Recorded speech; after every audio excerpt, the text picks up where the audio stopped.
before we begin, just pause a moment. Maybe you're listening in the quiet of your room. Maybe it's late and the day's noise has finally dimmed. Or maybe you've just put your phone down beside you, the screen gone dark, leaving only your thoughts and this voice to carry you deeper. Now think of this. When was the last time you were truly hungry? Not snack hungry, not bored hungry, but weak in the knees, can't focus, stomach pulling hungry. Good. Now imagine that sensation stretching over days, weeks, winters, entire lifetimes. That's where we begin. Because no matter what fantasy novels or medieval movies tell you, food in the Middle Ages wasn't a romantic spread of roasted boars, flowing wine, and golden trenchers of bread. For the vast majority of people, it was a daily gamble, and more often than not, it sucked. Let's walk together, slowly now, into a simple village, somewhere in England, France, or the German states. The exact place doesn't matter. They were all more alike than different. It's early morning, smoke curls from crooked chimneys, mud cakes the frozen paths. A woman kneels near her hearth, blowing gently on a cold fire, coaxing damp wood to catch flame. Her fingers are stiff. She hasn't eaten meat in weeks. Beside her, a pot simmers with yesterday's scraps, a cabbage leaf, a chopped root, barley, maybe a twist of salt if she's lucky, maybe not.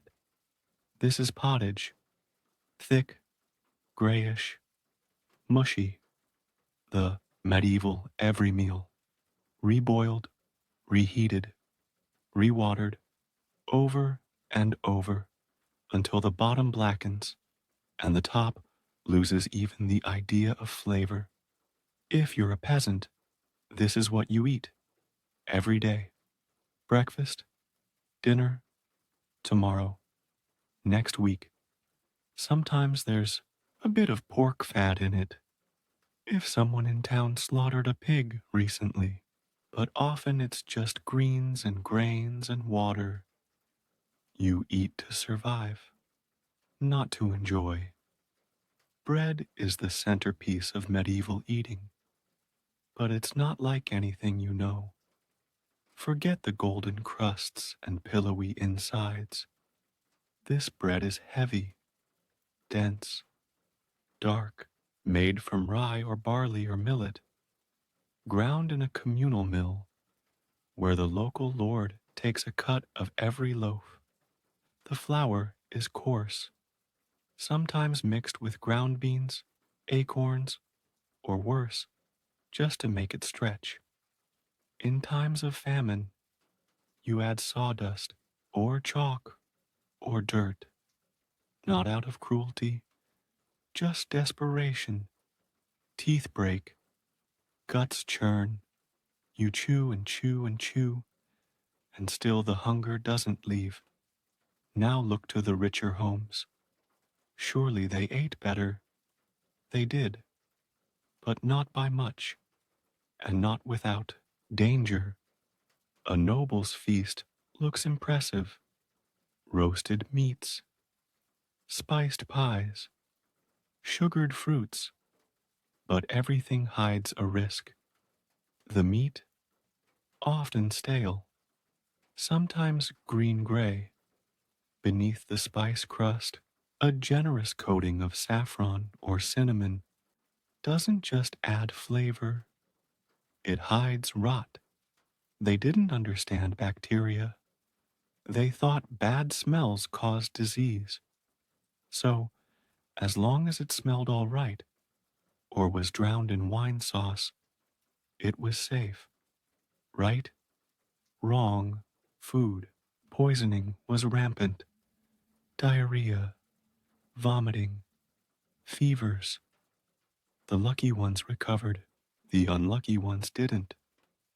Sugar was rare and expensive, honey more common, so fruits were boiled, dried, and preserved, but not always properly.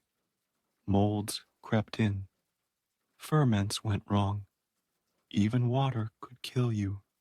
Streams ran through fields, picking up animal waste, blood from the butcher's pit, human excrement. Wells were shallow, carts spilled waste beside them. People still drank, or worse, used the same water for cooking. So instead, they drank ale, weak, thin, cloudy ale, barely fermented. Even children drank it. But if you couldn't afford barley, you drank ditch water. Let's talk about meat. Meat was prized. It was also scarce. If you were a villager, you might raise a pig, but you didn't eat it. Not yet. You fed it all year, kitchen scraps, rotten apples, foraged roots.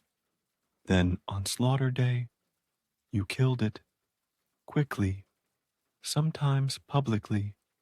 Every part was used, nothing wasted. The meat was salted, smoked, or dried because you didn't have refrigeration and winter was coming. But the preservation wasn't perfect. A few weeks in, the meat might smell off. You scraped it, you boiled it, you hoped.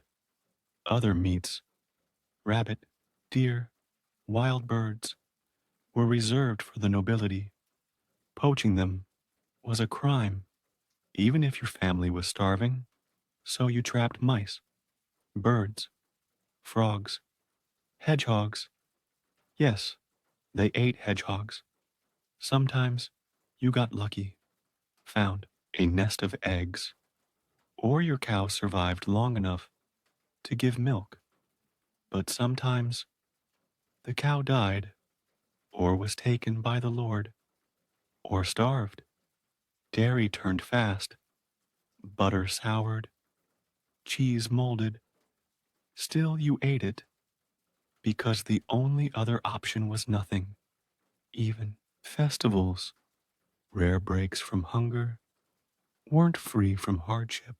At a harvest festivals or weddings, when people slaughtered animals and baked pies and brewed stronger ale, the sudden surge of rich food often sickened people unaccustomed to it. Bellies bloated, guts twisted, celebration could become illness in hours. And then there were the famines, bad weather, a failed crop, a war that burned fields or blocked trade. Famine didn't knock politely, it slammed into villages like a wave. Grain prices tripled, bakers closed, people boiled roots, peeled bark, ate the leather from their shoes. There are records, quiet, chilling records, of people digging up the dead to eat marrow from bones, and others, worse still, of people eating their children. In famine, humanity frays.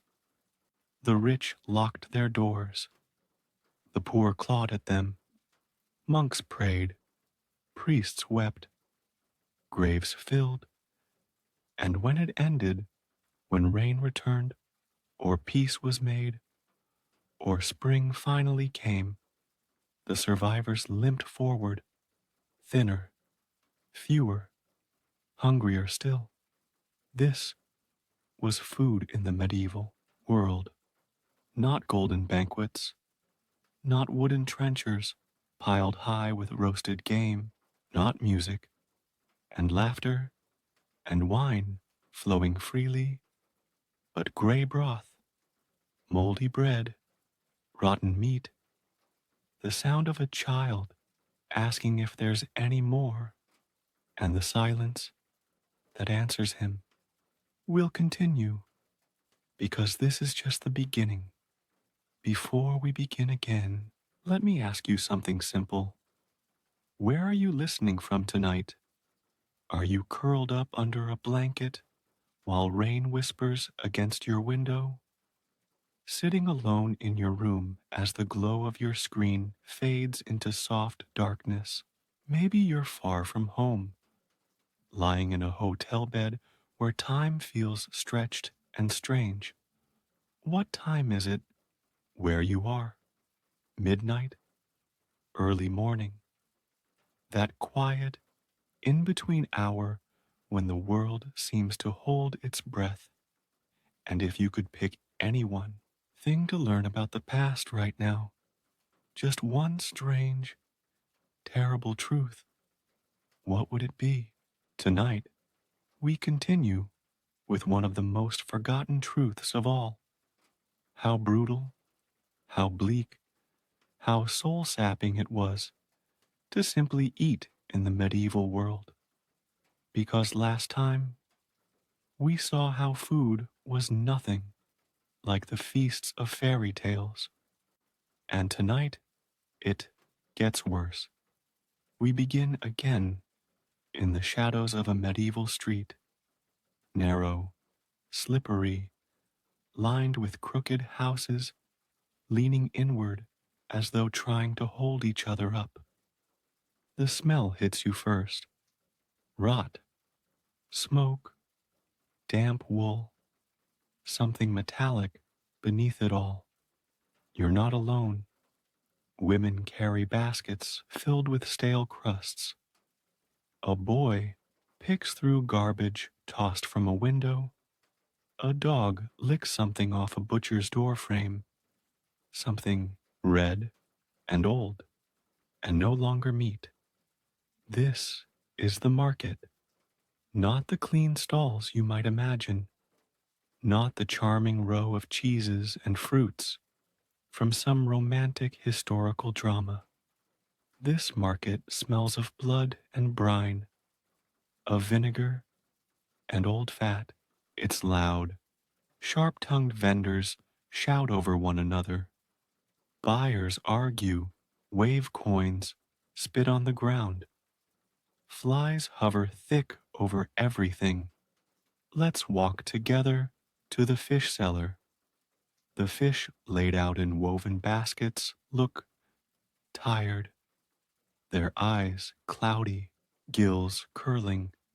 Some are dry around the edges, scales gone dull. If you're lucky, the fish is salted. If not, well, it's cheap for a reason.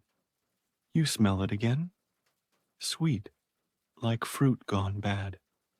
That's rot, but it's been brushed with vinegar and herbs, not to preserve it, just to hide the smell. Now let's go to the butcher's stall. You might think this would be cleaner. It's not. The meat hangs on hooks, bone exposed, fat congealing. The cuts are uneven. There's no cooling, no ice. The blood has dried black in places. The flies are thicker here. You ask what kind of meat it is. The butcher shrugs. It was barking yesterday. He says, dog, wolf, something worse. You don't ask again. This wasn't unusual. In towns and cities, meat was often mystery. Horse, cat, rat. It depended on who you knew and how desperate you were. There were laws, sure, bans on selling dog meat, cat meat, human flesh. But hunger doesn't follow rules, and neither did the market. Even bread, the simplest staple, could betray you. Millers added chalk to make flour whiter. Bakers mixed in ground up bones, dried peas, even powdered clay to stretch supplies. The result? Bread that cracked your teeth and bloated your stomach, hard, bitter, almost inedible, but it filled the belly for a few hours. Rich folk ate fine white loaves, soft and warm and fresh. Poor folk took what they could get, crumbs, crusts, stale ends soaked in pottage. If you were lucky, the baker tossed out the moldy ones at night, and you caught them before the rats did. Now imagine eating that same crust every day for years. If you think a medieval kitchen smelled like garlic and herbs and roast lamb, think again. Most kitchens, if you had one at all, smelled of smoke and mildew, of wet wood and animal grease. The pot over the fire was never really clean. You just added more to it. More water, more scraps, another turnip, another carrot, a bone that had already been boiled twice. The result was a soup called pottage. You already know it. You might even be tired of hearing the word, but imagine living it. Brown or gray, slightly sour, sometimes thick, sometimes thin. It boiled for days. You skimmed off what you needed, then topped it up, over and over, like a cycle that never stopped, never changed, never ended. Now let's talk about bugs. In grain, in bread, in dried fruit. If your flour was moving, you still used it. You sifted out the weevils, or you didn't. You told yourself they were extra protein. Sometimes they were already baked into the bread. Fruits, when you had them, came dried or stewed. Fresh fruit rotted quickly. Worms found them first. Maggots were common. Vegetables weren't served fresh and crunchy. They were boiled, long and slow until they lost color and texture, not for taste, but for safety, because raw vegetables were considered dangerous. It's strange to imagine now, but in the medieval world, raw food was thought to carry illness. People believed cold, uncooked things unbalanced the humors of the body. So everything was stewed, soaked, or spiced into oblivion. What about milk? If you were lucky enough to own a cow or goat, you drank what you could. But raw milk spoiled fast. In summer, it went sour within hours. Butter turned rancid. Cheese grew mold that wasn't always safe. There was no pasteurization, no refrigeration. If you were poor, you bought milk watered down or mixed with chalk.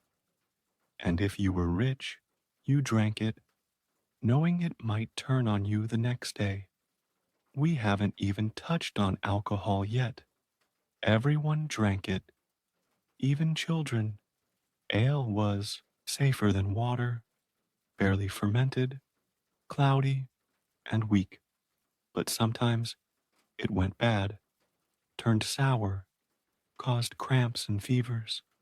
Wine? Expensive, imported, and not exactly sweet, often sour, spiced, or watered down to mask its faults. Drunkenness was common. It dulled the hunger, the pain, the cold, and so people drank and drank and drank. Then there were the poisons. In noble courts, food was political. Tainted wine, spiced meat laced with ground glass, honey mixed with deadly herbs. People died at banquets, clutching their throats, foaming at the mouth. Food tasters were employed, servants who ate first, just in case. If they lived, the Lord ate. If not, another taster was hired. In monasteries, things were quieter, but no less grim.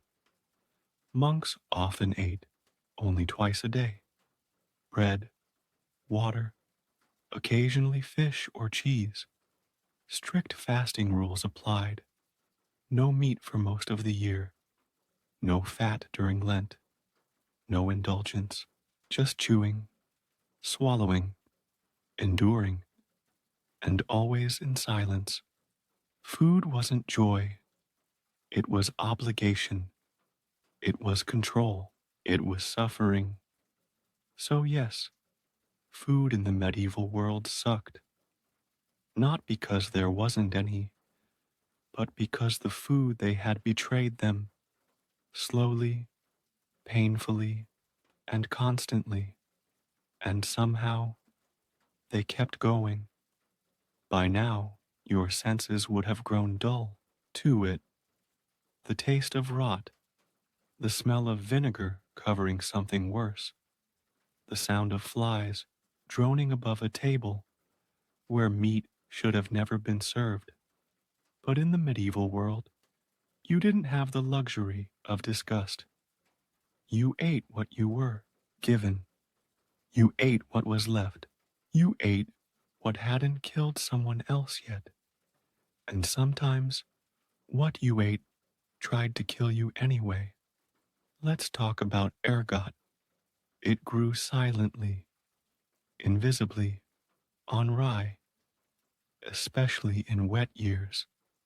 A black fungus that twisted itself into the grain. Bakers didn't see it. Millers ignored it. You couldn't smell it. Not until it was too late. People who ate bread laced with ergot suffered in ways that seemed supernatural. Their fingers burned. Their feet turned black. Limbs twisted. Toes curled. Skin blistered and peeled like it had been boiled. Some raved with visions. Others danced in the streets until their hearts stopped. It was called St. Anthony's fire, but it wasn't a saint. It was your dinner. You never knew which loaf would carry it. You just hoped. And then, when the bread was safe, the next enemy waited in your pantry. Rats. They came for your grain, your fruit, your salted meat. They chewed through barrels, sacks, floors. They left droppings that spread sickness, fleas that carried plague. You saw them in the corner of your eye, darting from shadows, nesting behind the hearth. You put out traps, cats, poisoned bait, but they came back because rats, like hunger, never really left. Even celebrations weren't safe. Feast days, holy days, weddings. They brought food, yes, but also chaos. Meat sat out for hours. Pies grew lukewarm. Shellfish spoiled on wooden platters. Everything looked beautiful, smelled rich, tasted sweet, but none of it was trustworthy. Guests gorged. Allah flowed. Laughter echoed through halls. Then came the silence, bloating, vomiting, cold sweats. A dozen guests curled on the floor, eyes wide and vacant. The next day, the survivors ate the leftovers anyway, because food was food, and waste was worse than risk. Even the idea of what was allowed to be eaten was brutal. Religious calendars ruled what went in your mouth. Wednesdays, Fridays, Lent. These meant fasting, abstaining from meat, and often dairy, but the rules were complex, contradictory, arbitrary. Beaver tails were considered fish, so they were allowed.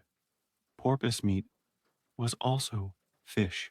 The church said so people complied, chewing on tough, briny flaps of leather and pretending they were obedient.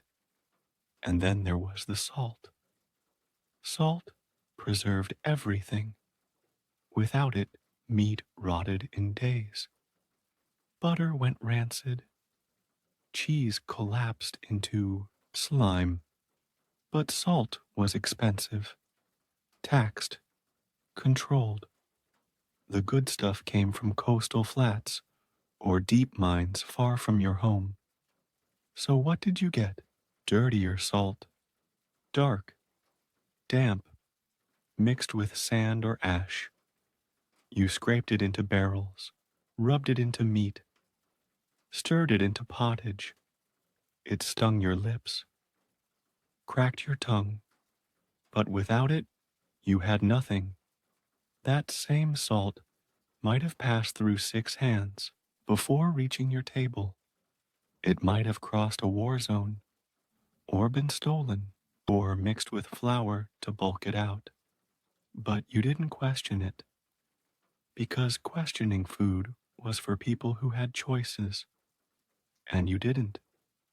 And then there were the insects. In summer, the swarm never stopped. Maggots in your meat, weevils in your flour, ants in your honey, spiders in your barley. You picked them out, one by one. Sometimes you missed one.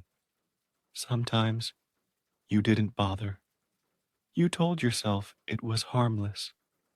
You swallowed. That's what everyone did. And still, despite all this, food was central to life. It governed your schedule, your work, your relationships. Hunger dictated how far you could travel, how long you could pray, how much you could think. Marriage contracts were signed with promises of grain.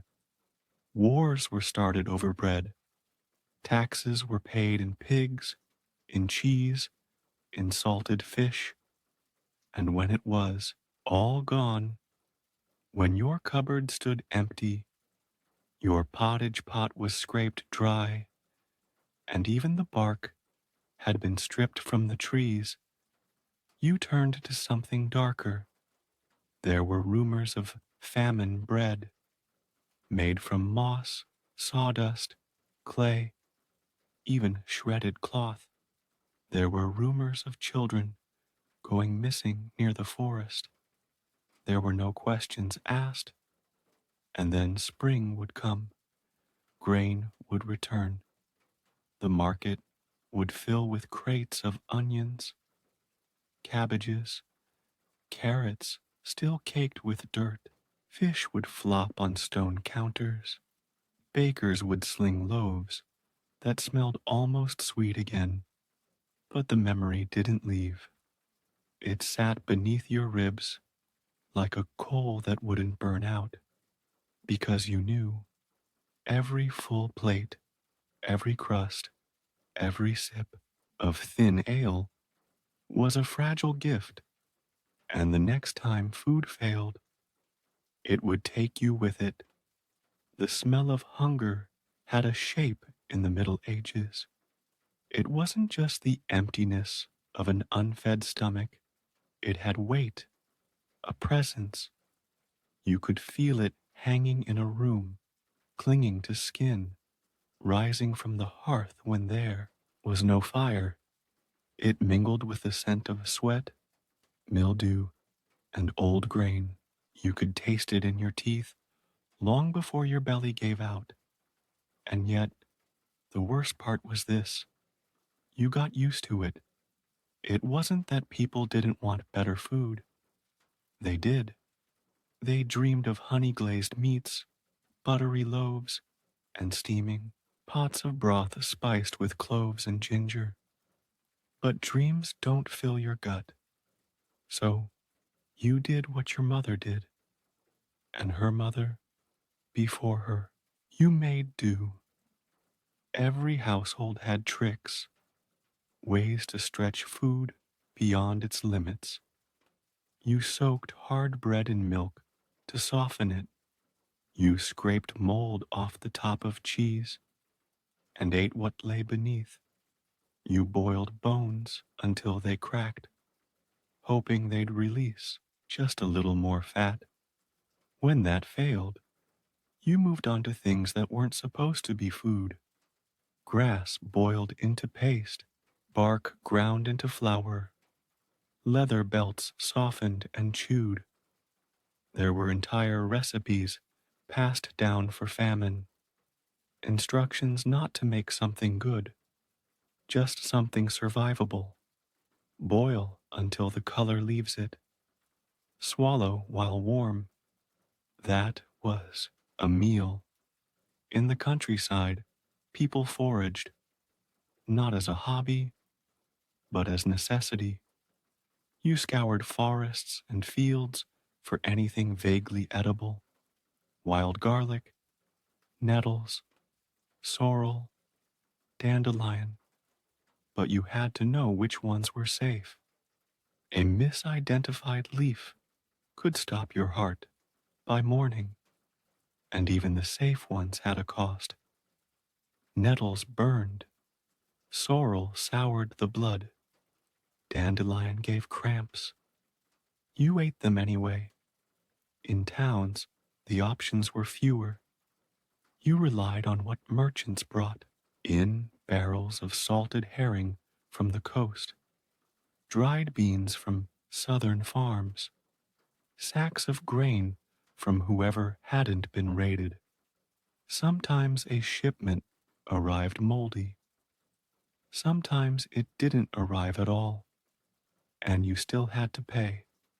The toll for grain wasn't just in coin. Sometimes it cost you your dignity, your body, your child's last blanket, traded for a measure of millet. There were bread riots, quiet ones at first. A baker found dead behind his stall. A warehouse mysteriously burned down. Then the louder ones, crowds storming granaries, demanding fair weights, fair prices. But famine doesn't negotiate, and when the grain was gone, it stayed gone. In cities, food spoiled in new ways, not just from rot, but corruption. Greedy merchants hoarded barrels to drive up prices. Officials diluted wine, then sold it at full strength.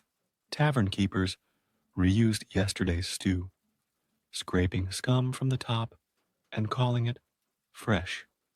They mixed chalk into milk, added water to vinegar, sold pork as veal, dog as pork. Salted meat was sold years old, rancid, green at the edges, crawling inside. People bought it. They had no choice. And if you fell sick, you stayed sick. Physicians had no answers. Priests told you to confess. Neighbors avoided your door. If your stomach swelled, if your tongue turned black, if your skin grew cold, while your mouth still burned, it was chalked up to God's will, or the devil, or the stars. Never the butcher, never the baker, just fate. But sometimes food didn't sicken you. Sometimes it changed you. Let's talk about privilege now. Not because it made food better, but because it made the suffering quieter. Nobles ate more, not always better, but more. They had cooks, access to rare spices, pepper, cinnamon, saffron, imports from Venice or the Levant, sweet pastries, preserved lemons, meat pies sealed in lard to keep air out. But more didn't mean safer. Sometimes it meant worse, because spoiled meat could be disguised with cloves, sour wine sweetened with honey, poison, intentional or not, hidden in layers of nutmeg and butter. Servants tested food first. A sip, a bite, a pause. If they stood 10 minutes later, the meal continued. If not, well, the feast was cancelled, and nobles died just like peasants, on chamber floors, writhing, foaming, alone. In monasteries, monks lived under strict food laws, fasting days, abstinence from meat, communal meals eaten in silence, with one man reading aloud scripture while the others chewed. You were supposed to be grateful, but beneath the robe, monks were still men, hungry men. Some broke rules, hid bread, smuggled eggs, claimed sickness so they could eat outside the refectory, where rules softened. Others starved quietly, obedience before fullness. The sick, ironically, were sometimes fed better. Hospitals offered broth thickened with barley, egg yolk mixed into wine, stewed prunes for digestion, not out of kindness, but hope. If you got well, you could go back to work. If you didn't, well fed or not, you'd be buried all the same. And now, let's talk about children, because medieval children suffered most of all. They were weaned onto porridge, thick, coarse, hard to digest. They were fed leftovers, crusts, gristle, their bodies too small to resist parasites, their bellies too empty to fight off fevers. Many died before 5. Malnutrition wore them down until even a mild cough turned fatal. And if they survived, they grew up into people who ate the same porridge and passed it on to their own. The cycle didn't break, it just deepened. And still, through all of this, people found ways to be thankful. A loaf that wasn't moldy, a carrot pulled fresh from the soil, a pot that boiled instead of burning. They found joy in a shared bowl, in salt when it was available, in stew with meat, in roasted apples, in crumbs scraped from a feast table when no one was looking. Because in a world where food was pain, every small flavor felt like mercy. The hunger didn't stop when you were full, because fullness wasn't just about eating, it was about knowing when the next meal would come. And in the Middle Ages, you never knew. A full belly at noon meant nothing by nightfall. A harvest today meant famine next year. A loaf in your hand could mold by morning, even when food was good, fresh, clean, safe. It carried the shadow of its own absence. People learned not to trust it, and so food became ritual, superstition, something you prayed over, touched with trembling hands, or passed 3 times around a table before eating, not because it was sacred, but because it was uncertain. Everything in medieval life revolved around food, and the lack of it. Marriage was timed around grain supplies. Children were born after the harvest. Wars were fought and paused depending on the planting season, and even punishment involved food. Thieves were denied bread. Adulterers were fed only water. Fasters were praised. Gluttons were damned because eating wasn't just survival, it was morality, identity, discipline, or punishment. Let's talk about what it meant to fast in the medieval world. If you were religious, and nearly everyone was, you fasted, not once a year, not once a season, dozens of times, entire months, Fridays, Wednesdays, Advent, Lent.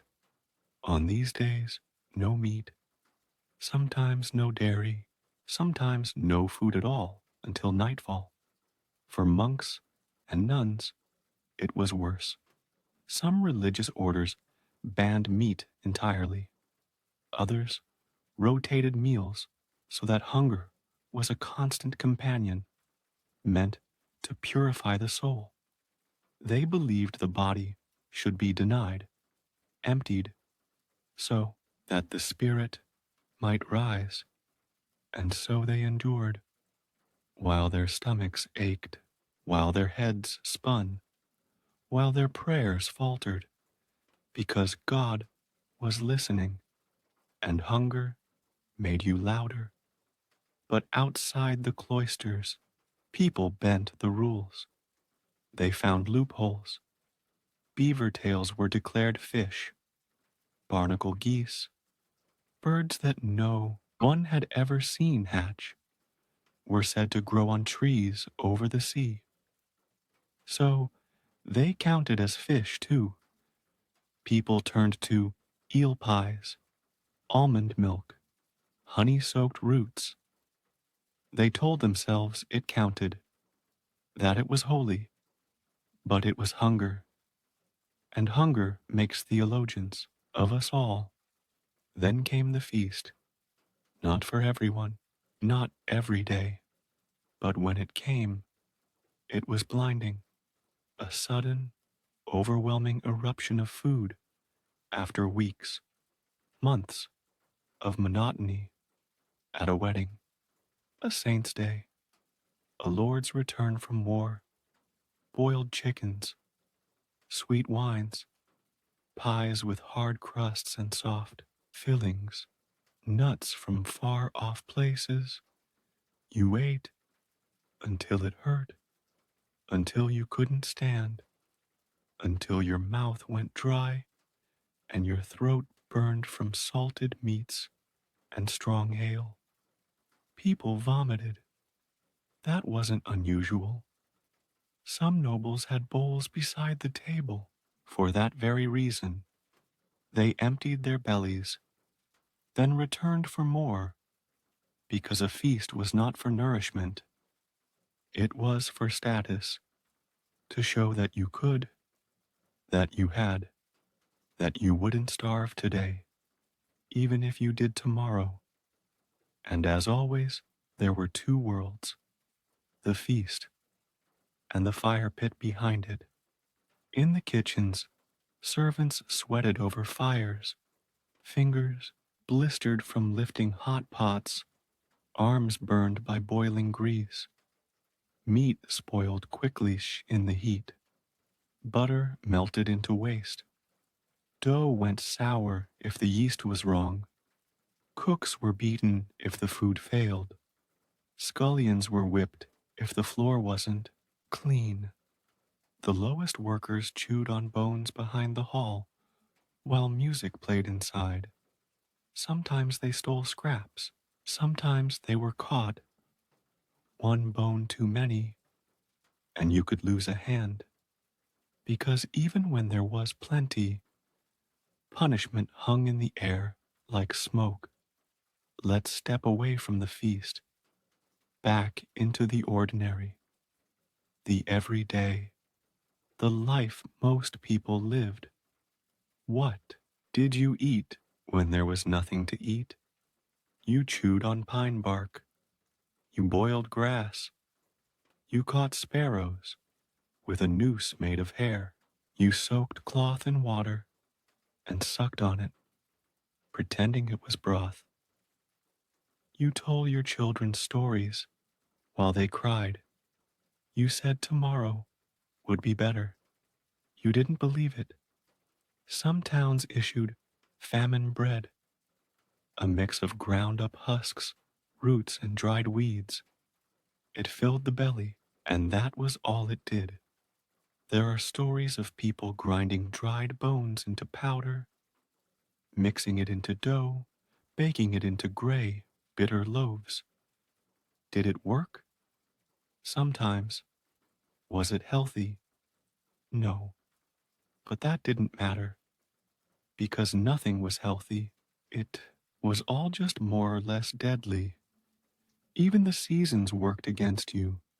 Spring was the hunger gap, the time when winter stores had run out, when nothing had grown yet, when roots were soft and grain was gone, and even the animals looked thin. It came every year, like a shadow, like a debt you never finished paying, and still you planted, you prayed, you waited, and sometimes the earth answered with a fat onion, a clutch of eggs, a cow that didn't die, and you thanked the saints and the soil and the sky, not because the food was good, but because it was there. Some people say hunger makes food taste better, but in the medieval world, hunger didn't sharpen flavor, it erased it. When your stomach had been empty for days, you didn't notice the sweetness of a turnip or the bitterness of beer gone flat. You noticed only texture, something to chew, swallow, something to keep you standing another hour. You didn't savor, you survived, and that meant learning to eat things no one should. The animals came first: hedgehogs, squirrels, rooks, otters, badgers. You skinned them clumsily, singed the fur off over an open flame, and hoped the meat didn't turn before it finished cooking. Then the insects: roasted ants, crushed beetles, ground caterpillars mixed with barley. You didn't like it. You didn't talk about it. You just did what needed doing. In harsher regions, even that wasn't enough. In the far north, some villagers scraped lichen from stones and boiled it into paste. Others chewed dried fish bones, sucking for traces of oil. The marrow inside larger bones was prized, cracked open with rocks, licked clean, and sometimes meat came from darker places, in siege towns where enemy armies surrounded the walls and blocked food from entering. The stories become more than rumor. People boiled leather belts, scraped glue from book bindings. There were whispers of grave robbing, of boiling corpses, of hunger so deep it overrode shame. When the siege ended, the survivors walked out quietly. They didn't speak of what they ate, and no one asked. Even outside of war, there was another ever-present threat: contamination. Flour, stored in damp rooms, grew mold.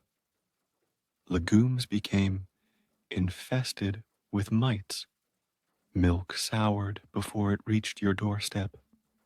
Salt, meant to preserve food, could also poison it, especially if it was reused too many times or scraped from barrels where meat had gone rancid. You couldn't always tell by looking. You gambled with every bite. And when your body lost that gamble, you bled, you vomited, your teeth loosened, your stomach swelled until it looked like you'd swallowed a stone. Doctors came and bled you. Priests came and prayed. But most people didn't make it through the night. Food didn't kill you quickly. It killed you slowly, rotting you from the inside out, while you smiled and thanked your neighbor for sharing what little they had. Even something as simple as a pie wasn't safe. Pies were everywhere, cheap, filling, transportable. They came in hard crusts called coffins, not meant to be eaten, just to hold the contents. A stew of meat, onion, and herbs, if you were lucky. But some pies were lies. Vendors stuffed them with spoiled meat, dead eels, whatever hadn't sold the day before. They poured gravy over the top, pinched the lid shut, and sold them piping hot. The heat masked the smell, the spice masked the taste, and your stomach would tell you the truth. 6 hours later, in noble courts, food was political. Entire meals were designed for spectacle, not taste. Live birds hidden in pies, jelly made from fish bones, dyed pink, peacocks skinned and roasted, then redressed in their own feathers to look alive again. It looked beautiful, luxurious, magical, but most of it was cold by the time it reached the table. Too sweet, too salty, unbalanced and strange, and beneath the gold leaf and sugar crystals, it still spoiled like everything else. Food was fashion, and fashion cuts deep. In port towns, new foods arrived: spices, oils, fruits from warmer places. But these weren't for the common folk. They went to the lords, the monasteries, the wealthy guilds. The poor, they watched from a distance. Sometimes you got a whiff, or a leftover peel, or a handful of spice dropped in the street and scraped up from the mud. That was luxury. Then there were the laws, sumptuary laws, rules about who could eat what. They said what color your bread could be, what kind of meat you could afford, how much spice your food could contain, not based on money, but on class. Even if you had coin, you couldn't eat like a noble. Even if you had access, you weren't allowed to taste. Food became a symbol of power, and hunger became the symbol of everyone else. And still, people cooked. They woke early, stoked fires, ground grain by hand, boiled what they had, cut what they could afford. They fed their children first, their elders second, themselves last. They ate with their hands, from shared bowls, in silence or in prayer, and when the meal was over, there was nothing left, not a crust, not a drop, not a bone, because food, no matter how bad it was, never lasted long. The medieval table, if you were lucky enough to have one, was not set for comfort. There were no forks, just knives, spoons, and fingers. Napkins were rare. Most people wiped their hands on their tunics, their sleeves, or, if they were particularly unlucky, on the same tablecloth everyone else had used. Dishes were shared, meals were communal. You didn't get your own portion. You got what you could grab before someone else did. And so, eating became something between necessity and battle. There was etiquette, yes, but only for the rich. For the poor, there were no rules beyond speed. Grab the bread, tear the meat, get what you can before it's gone. If you were slow, you went hungry. If you were weak, you starved. And if you were kind, you didn't last long. Hunger didn't just change your body, it rewired your mind. It made you suspicious. It made you protective. People hid food from their neighbors, hoarded crusts under floorboards, lied about how much grain they had left. Even families turned inward.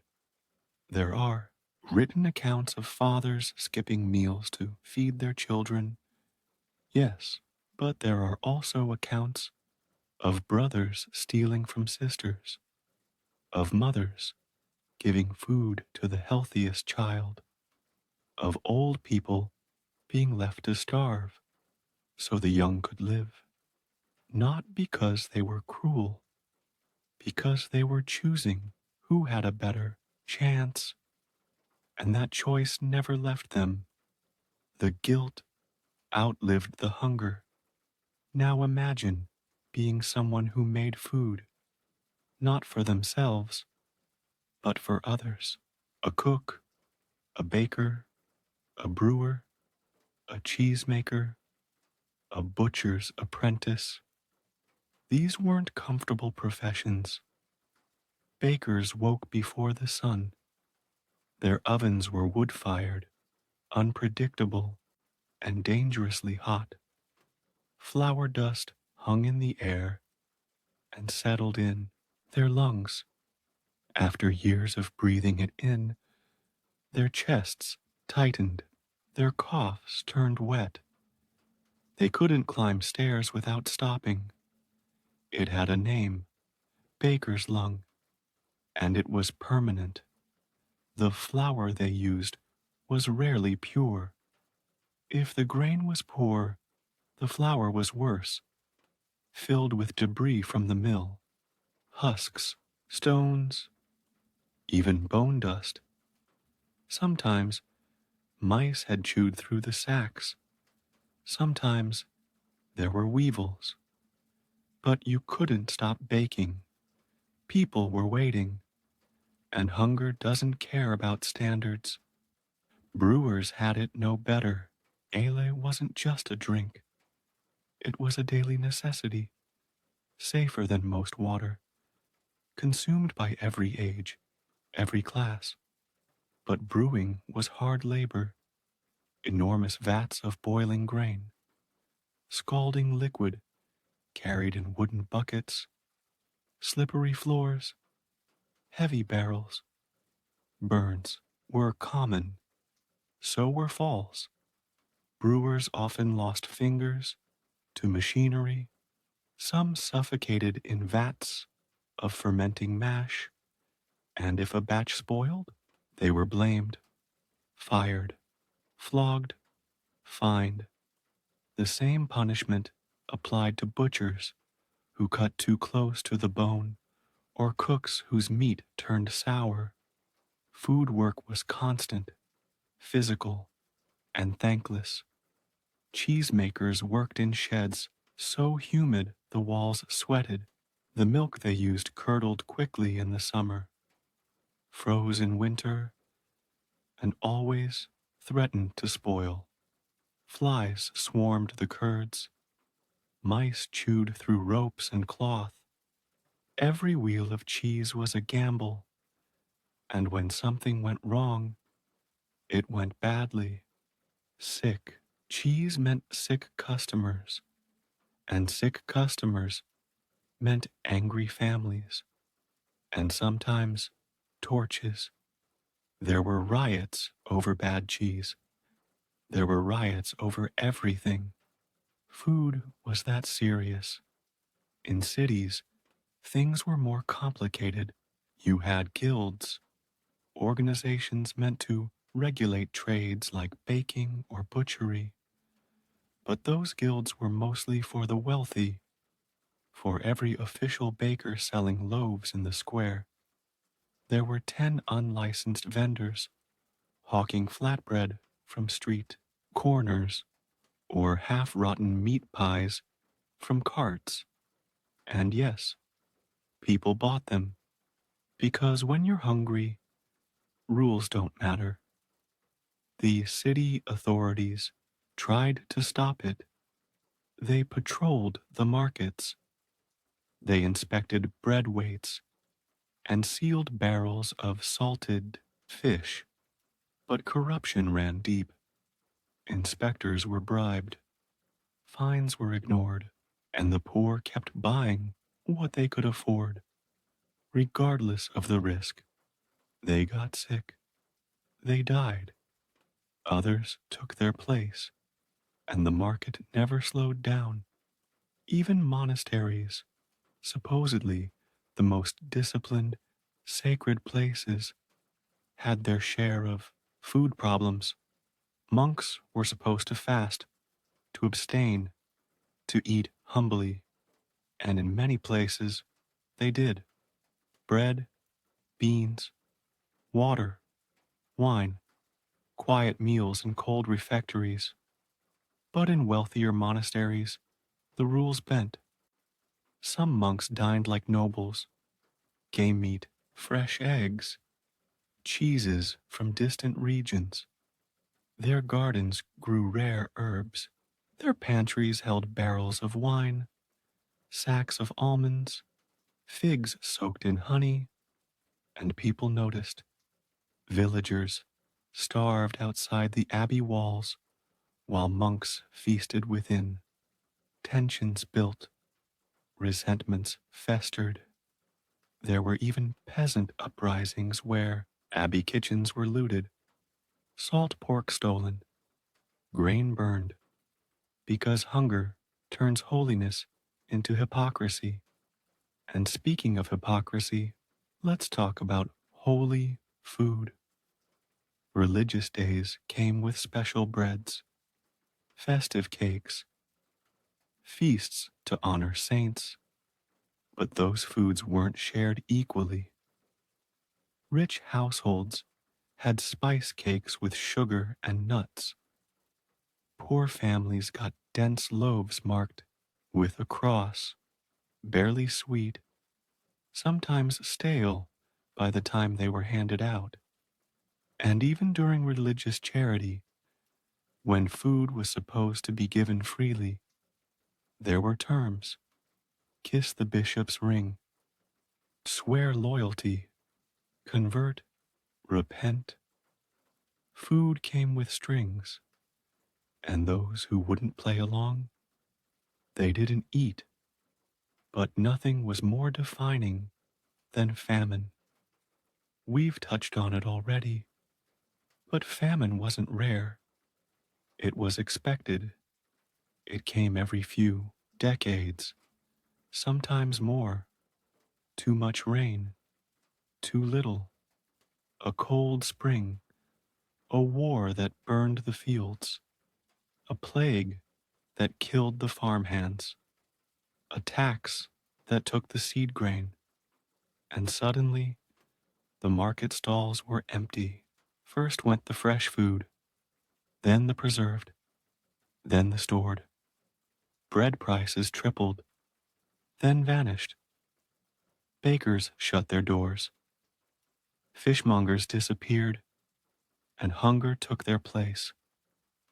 It started quiet, people walking slower, talking less. Then came the begging, the hoarding, the stealing. Then came the graves. Church records show it clearly. Spikes in burials, entire families gone within weeks, children buried unnamed because the parents didn't live long enough to tell anyone, and always stories of what people did to survive. There was one village, name forgotten, region disputed, where the record says only they boiled the bones. Another, where a priest wrote, the dogs were gone first. And another still, where the only survivor of an estate was the scullery boy, too scrawny to be worth killing, too clever to be caught. He lived, but he never spoke again. That's what food meant. Not joy, not celebration, but silence, guilt, scars. And when famine ended, when the rain came back, when the fields turned green and the grain grew tall, people didn't rejoice. They braced, because it would come again. It always did. You could say the Middle Ages had 4 seasons: spring, summer, fall, and hunger. It came not just in times of war or plague, but predictably, seasonally, like the harvest moon or the first frost. There was a name for it, whispered from mother to child, muttered by monks behind monastery walls. The hunger gap. It happened every year, after the winter stores ran low, but before the next harvest came in. Your salted meat was gone, your onions had sprouted, your cheese was fuzzy with mold, your grain sacks were empty or crawling. Spring meant life, but first it meant waiting, and the waiting was brutal. In this gap, people scavenged old leaves, roots, whatever the pigs hadn't already dug up. Some took to the forest. They dug wild garlic, gathered nettles with cloth-wrapped hands, picked mushrooms, praying they were the right kind, and if they guessed wrong, the pain came slow: cramps, vomiting, bleeding. Sometimes they recovered, sometimes they didn't, but the forest didn't care, and neither did the famine. Even the animals were thin by spring. The chickens hadn't laid in weeks. The cows gave barely a trickle of milk. The pigs, if you still had one, were more bone than meat. You didn't slaughter livestock in spring. You prayed they'd survive long enough to breed. So instead, you waited. You boiled the same root 3 nights in a row. You mixed bark into flour. You told your children bedtime stories about feast days to keep them from crying. And you listened to your neighbor's door because you knew they were just as hungry as you. And desperate people do desperate things. Sometimes people stole, sometimes they lied, and sometimes they disappeared. There were no police, no newspapers, just rumors. A child missing, a stranger seen at dusk, a pot left simmering without a lid. You didn't ask questions, because asking meant knowing, and knowing meant being next. But eventually, the gap closed, the barley came in, the beans sprouted, the first calf was born. You could breathe again, eat again. But it was never enough, because even after famine, food still betrayed you. Take grain, for example. Rye was cheaper than wheat, so the poor relied on it. But in damp years, rye grew black and twisted at the tips. The villagers knew it as devil's horn. Today we call it ergot. It made your limbs burn. Your fingers curl, your toes fall off, your mind dissolve. People danced in the streets, hallucinating. Others screamed that they were on fire when nothing touched them. Whole communities were cursed, not by demons, but by dinner. Then there were beans, the humble pulse, eaten across Europe, especially in lean months.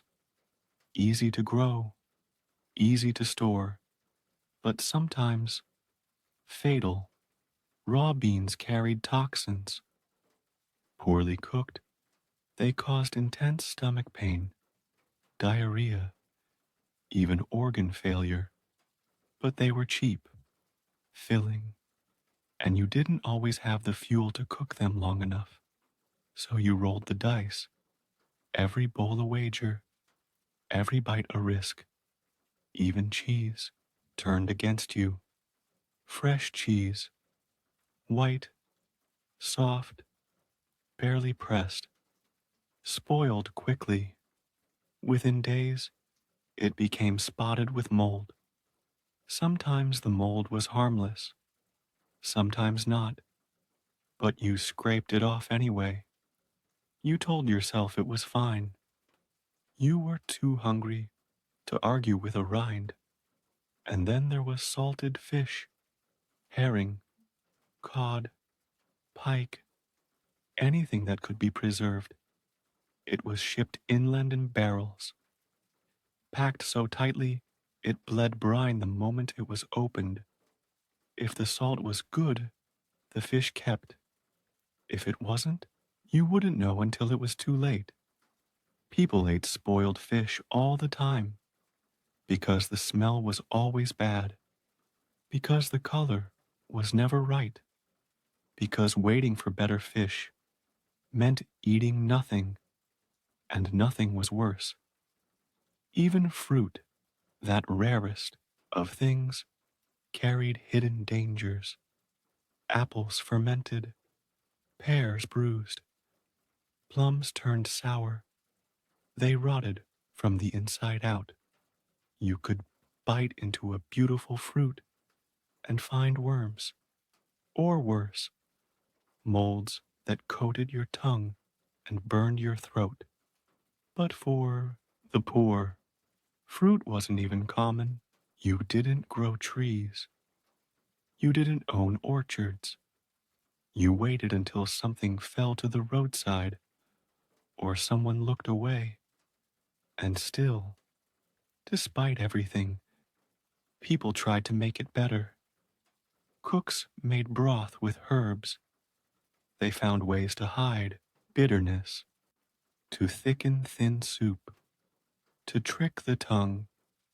You roasted onions to make them sweet, boiled parsnips until they melted, pressed apples into cloudy cider, and drank it slowly, pretending it was wine, not because it helped, but because hope tastes better than truth.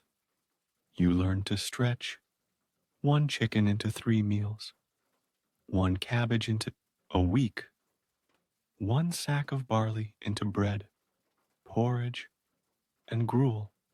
Waste was a sin, not just spiritually, but practically. One dropped egg could mean a missed meal. One stolen crust could spiral into starvation. So you guarded your food with knives, with lies, with silence. And when it was gone, you started over. You always started over. The human body in the medieval world was a miracle of endurance.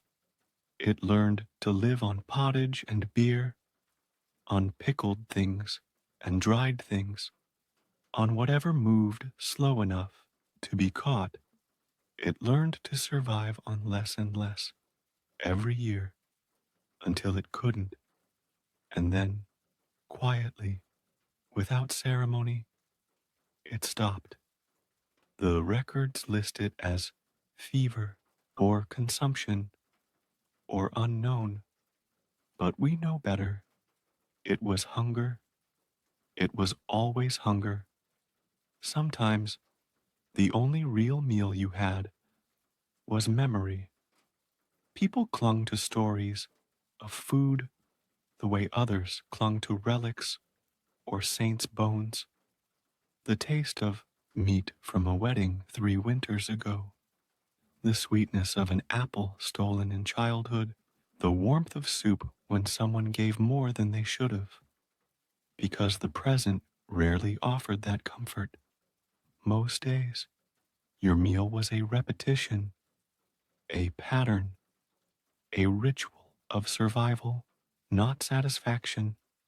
Let's look at one of those rituals, a medieval day of eating for the average peasant. You woke before sunrise. The room was cold, your breath visible.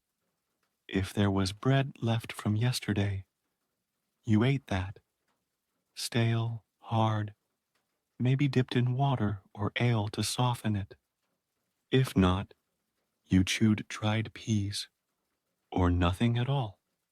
Breakfast was not a proper meal. It was whatever kept your hands steady enough to work. You worked until midday. Then came dinner, the main meal. A bowl of pottage again, maybe thicker this time, if the garden was generous. Cabbage, onion, barley, a sliver of salted pork if someone in the village had slaughtered recently. Most likely not. You shared it with your family. One pot, one ladle, one chance. If there was ale, it was weak, brewed from old grain and herbs, cloudy, sour. You ate quickly, then back to work, and by sunset, your body ached. If you were lucky, someone in the house warmed leftover pottage again, or you ate crusts soaked in broth again. No dessert, no wine, no second helpings, just enough. And some nights, not even that. Compare that to the life of a noble, and the difference is startling, but not always better. Nobles feasted, yes, but their meals weren't balanced. They lacked vegetables, fiber, freshness. Meat dominated, roasted, spiced, boiled, stuffed. But meat spoiled fast, even under salt. Even in smokehouses, the nobility ate things that stank under the crust. They drowned it in vinegar and cinnamon and cloves to hide the rot. They ate pastries filled with organ meat, sausages of mystery, fish in cream, eel in jelly. Their wine was often sour, their bread better, but not perfect, white but laced with chalk or ground bone. Their kitchens were hotbeds of smoke and accident. Food dropped on the floor, picked up, replated. They grew fat, gout-ridden, diseased from overindulgence. And still, they claimed it was luxury. Still, they smiled through cracked lips and swollen legs, because eating well was proof you had power, no matter how it made you suffer. Let's pause here and look at one of the strangest realities. Animals were fed better than people, if those animals were valuable. Horses were fed oats, hay, sometimes even bran mash. Falcons were fed fresh rabbit, songbirds, and liver. Dogs in noble houses got bones and offal. Meanwhile, the stable boy ate turnips.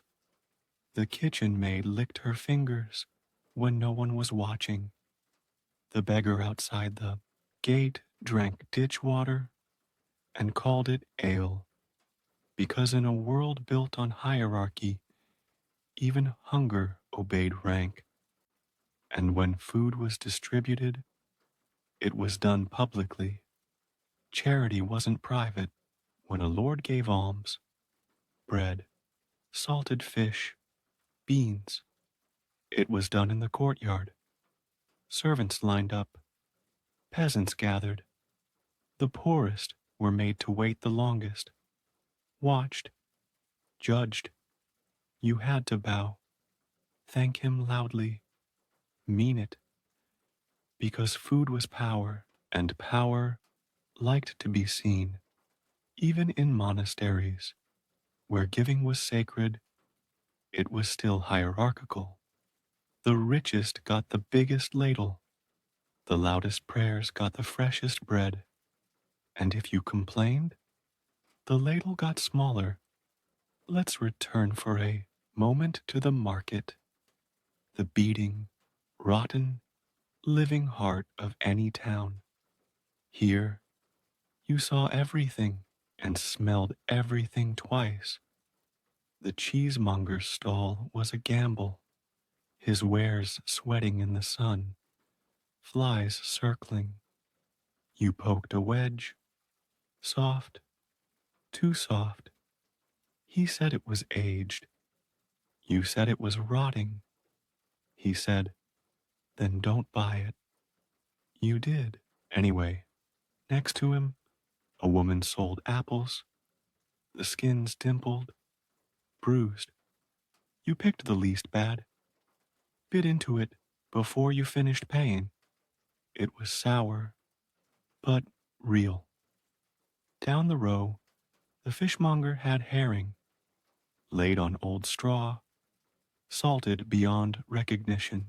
He claimed it came from the coast that morning. It didn't. Nothing did. Bread sellers shouted louder than all of them. Their loaves lined up like stones, some hard, some harder. You bought what your coin allowed. If the loaf was light, you kept your mouth shut. The baker was twice your size, and this was his street. The market gave you food, but it also gave you fear. Every bite had a cost, and every seller a secret. Even religious days brought no guarantee of plenty. On saint days, towns threw feasts, parades, offerings, but not for you. Not unless you were close to the church or to someone inside it. You might get a crust, a spoonful, a blessing. You might get nothing. You went anyway, because maybe this time someone would drop something, forget something, share something. Hope, in the medieval world, lived next to hunger and often starved with it. Yet somehow, people endured. They passed recipes down. They planted gardens. They watched the sky for signs of rain. They shared, even when it hurt, not out of kindness, out of understanding, because today's full belly might belong to tomorrow's beggar, and no one, not even the nobility, was immune forever. The line between feast and famine was always thinner than you thought. The smell of firewood in a medieval village was never just firewood. It was burning fat, boiled cabbage, the sour tang of ale scum. It was food, not being cooked, but being endured. By now, you know how it looked. A pot hanging crooked over the hearth, a crust of dried soup around the rim, a child poking at something gray with a stick. But food wasn't just a domestic struggle. It was political, legal, weaponized. In feudal Europe, A lord didn't just own the land, he owned what grew from it, what walked across it, what was baked from its wheat, and he taxed it all. Peasants paid rent in grain, chickens, ale, loaves of bread. A portion of every harvest went to the manor, a portion of every loaf to the local mill, a portion of every pig to the church. You ate what was left, if anything was left. If a harvest was poor, your rent didn't shrink. You just starved more quietly. You could be arrested for forest crimes, picking herbs, catching rabbits, gathering fallen wood. The forest was the king's. The deer, his. The berries, his. Even the wind had a price. If it passed through noble branches, you could hang for a trout, lose a hand for a mushroom. They called it poaching. You called it dinner. There were fines for fishing out of season, fines for using the wrong mill, fines for buying from unlicensed vendors. And if you couldn't pay, you paid in work, or blood, or your daughter's labor. The food wasn't free, not even when it was yours. And then there were laws about what kind of food you were allowed to eat. Sumptuary laws forbade peasants from consuming noble fare. No swan, no venison, no imported spices. Even if you had the means, it was forbidden. Because food wasn't just sustenance, it was identity. A visible line between classes. Bread told the story. The poor ate black bread, coarse, dense, dark from rye or barley, baked hard, sometimes twice, often sour, cut with filler, pea flour, acorns, old lentils. The rich ate manchet, soft, white, made from sifted wheat, expensive, rare, reserved. Even in death, the difference remained. Grave diggers spoke of bloated corpses with the stench of meat on their breath. Others, nothing but pottage and rot. You could tell how someone lived by how they decayed. And yet food was everywhere, if you knew where to look. Let's walk through a street vendor's cart. A pot of stew bubbles. You lean in. It smells of grease and onions. You ask what's in it. He doesn't answer. You buy a bowl. It's thick, brown. There's a bone in it. Maybe rat. Maybe not. Doesn't matter. He hands you a hunk of bread. Warm but gritty. You bite. Your teeth catch on something. Stone? Grit? You chew anyway.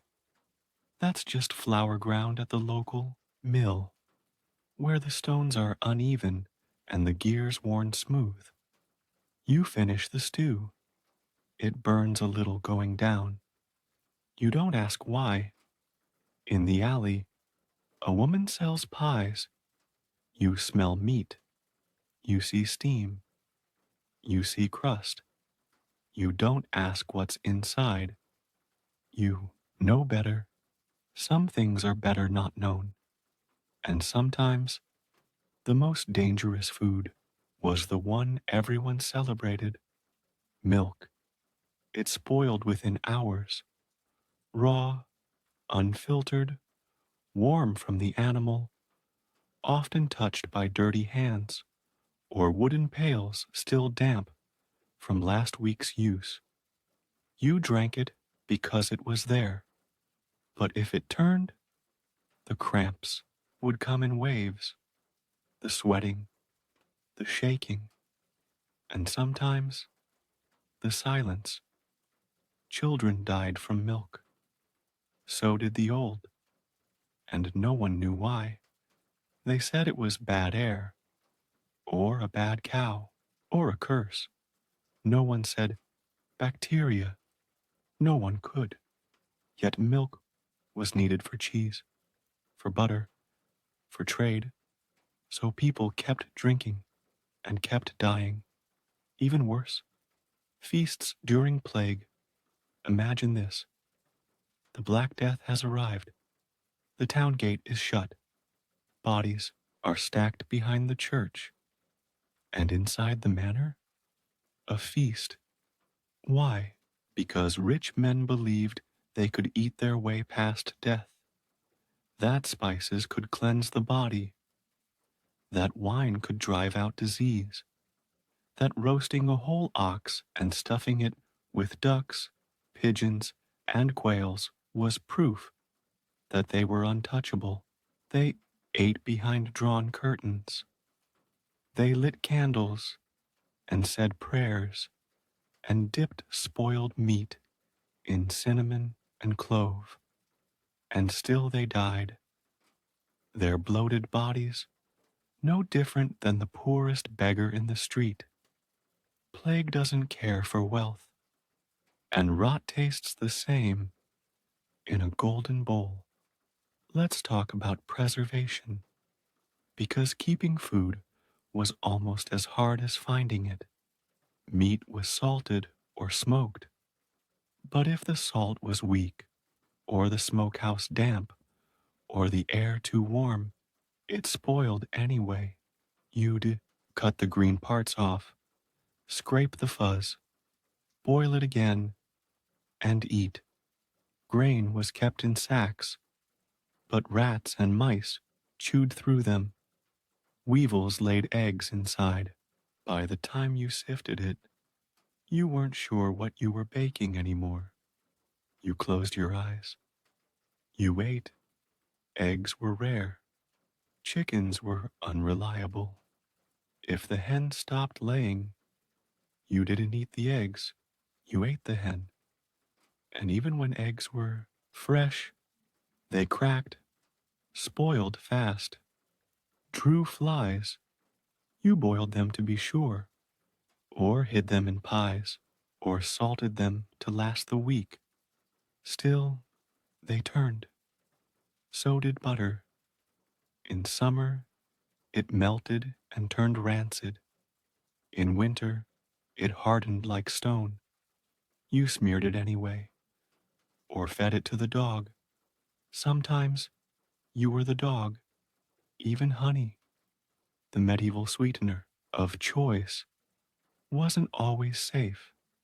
It could ferment, it could mold, it could be stolen by bees or bears before you got your share.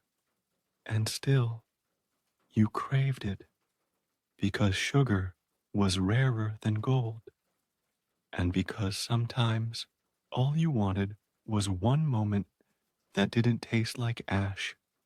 In the background of all of this was fuel, the thing that made food possible. Firewood was scarce, coal was expensive, peat burned dirty, dung burned smoky. No matter what you used, it cost you something. Time, heat, air. You cooked slowly to conserve. You cooked once a day, and you never, ever wasted a flame. Water was no better drawn from shallow wells or from streams downstream of the butcher's stall. Or worse, the latrine pit, boiled if you had fuel, drunk as is if you didn't. Some people brewed weak ale instead. Even children drank it. It wasn't cleaner. It just felt like it was. And if you lived by the sea, salt. Salt in your food. Salt in your wounds. Salt in the air that spoiled your fruit before it ripened. Fishing helped, but fish didn't keep. So you pickled it, smoked it, salted it until your tongue cracked, and still it sometimes crawled on the plate. You scraped that off too. Let's talk about food during war. When soldiers came, they took everything: your grain, your animals, your firewood, your last pot of stew. They left you the ashes. And when armies passed through, they brought disease, vermin, chaos.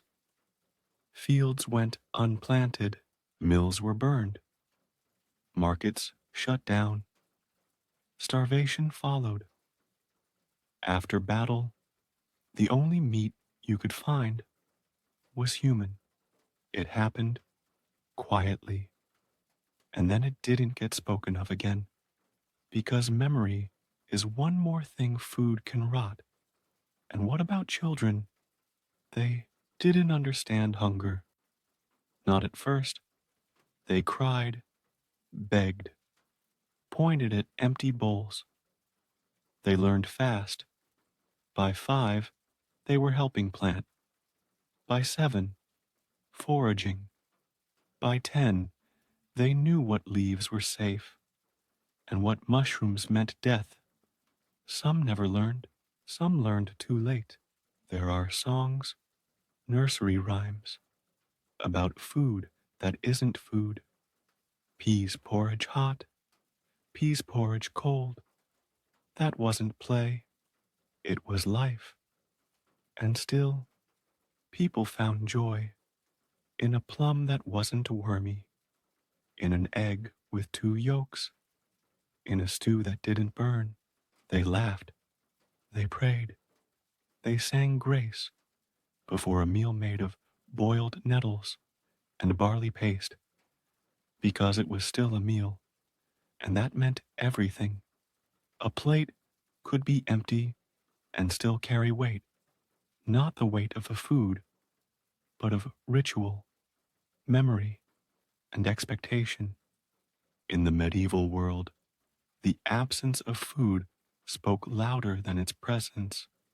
It reminded you of where you stood, what you owed, and what you'd lost, because more than anything, food revealed your place in the village, the church, the cosmos. Meals weren't just nourishment, they were statements. They told you who you were, and more often than not, that was hungry. Let's talk about hospitality, medieval style. To feed someone was a virtue, a blessing, an obligation. The Bible said so. So did every village elder, every abbey preacher. If a traveler knocked, you fed him.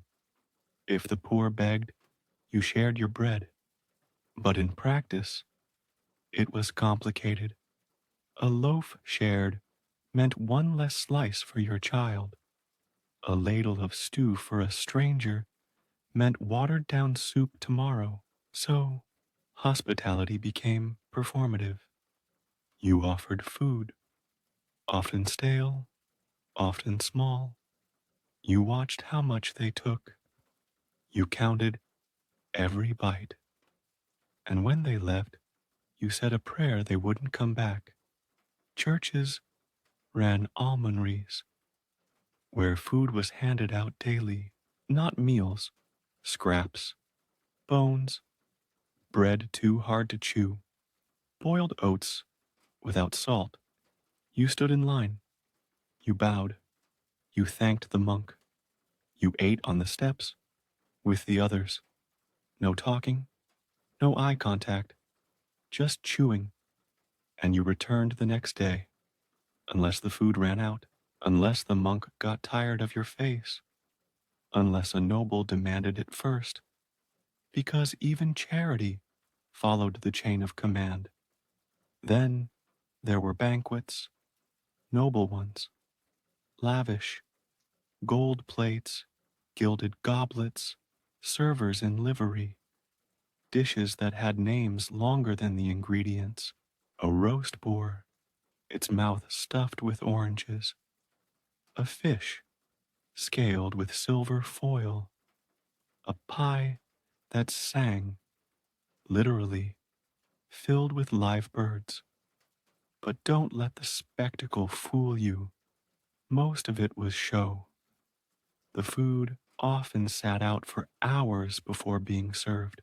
It arrived lukewarm, overcooked, overspiced. Guests didn't eat it all. They picked, nibbled, tossed bones under the table. The best pieces went to the most important men. Women and servants ate last, if at all. Leftovers were scraped into troughs for dogs, or tossed to the poor, if someone was feeling generous. But those scraps were already handled, half-eaten, soiled with ash and gravy. You took them anyway, because shame is lighter than starvation. And yes, there were festivals, not just religious ones, but harvest days, saint days, marriages, crownings. Towns gathered, tables were laid in the streets, bread passed around, ale flowed, but it didn't last, and it wasn't equal. The rich were served first, their cups stayed full, their trenchers thick. The poor sat at the edge, waiting for the noise to fade, for the scraps to appear, for someone to look away. Some snuck food under cloaks, others argued over the last plum. There was joy, yes, but also violence, fights over eggs, cracked mugs, knives drawn in bread lines. Because when food is rare, celebration becomes dangerous. Even monasteries struggled with this balance. They were supposed to feed the soul, but they fed the body, too, mostly their own. Meals were eaten in silence. Bread, beans, stewed fruit, cheese. Some days, fish, but not too much, not too rich, not too loud. Luxury was a sin, so monks hid their indulgences. There were hidden barrels of wine, secret caches of spices, hens raised behind the cloister wall, and sometimes those secrets were uncovered, and sometimes monks starved in obedience while the abbots dined alone. Let's talk about cooking, not recipes, not flavors, just the act itself. Firewood had to be gathered, sometimes stolen, chopped with dull axes, carried through snow. Water had to be hauled, buckets sloshing, heavy, cold, poured carefully, never wasted. The pot had to be hung just right, the fire stoked constantly, no timers, no measuring cups. You guessed, you hoped, and even then, there was no guarantee. You might burn it, boil it dry, drop it in the dirt, and if you did, that was the meal gone. So you scraped the black bits, added more water, lied to your family, said it was just how your mother made it, and sometimes they believed you. And what about salt? Salt was life. It preserved meat, flavored bread, kept cheese from collapsing into mush. It was taxed, hoarded, smuggled, worshipped. Wars were fought over salt. Cities grew rich on salt. Children died for lack of it. Salted fish could feed a family for 2 days. An unsalted one might poison them. If your salt was coarse, you ground it fine. If it was damp, you dried it by the fire. If it was clumped with dirt, you crushed it anyway. You didn't throw it out. Salt was never waste, even when it was gray, gritty, foul. It was better than none. And then there was hunger as punishment. If you broke the law, you were put in stocks. But sometimes they just took your food. Fine, too high to pay, meant you went without. Children were punished by skipping meals. Wives were punished by cold plates. Servants were punished by being fed after the dogs. And the worst? Hunger used as silence. If the Lord was angry, he stopped feeding you, not with violence, with absence. Because in a world where food is power, withholding it is control. And finally, there was death. Food didn't always take your life by starvation. Sometimes it killed you slowly. Gout, stomach rot, worms, malnutrition twisted bones, softened teeth, turned blood pale, and when you died, it showed. The thin, the bloated, the wasted, buried with stomachs empty or full of the wrong thing. There were no feasts for the dead, just bread left on graves, a cup of ale poured into the dirt, a last meal imagined, not served. And still, people prayed. They prayed before meals, after, during, not for flavor, for mercy, because food was not joy, not celebration. It was survival. It was sacrifice. It was suffering. And somehow, it was sacred. By now, you've seen how food was pain, how it governed the rhythms of life and death. But one thing we haven't spoken of yet, not fully, is how food shaped identity, who you were, where you stood, what you could be punished for. Because in medieval Europe, food wasn't just about class, it was about status, gender, sin, and salvation. What you ate, how you ate, where you sat while you ate.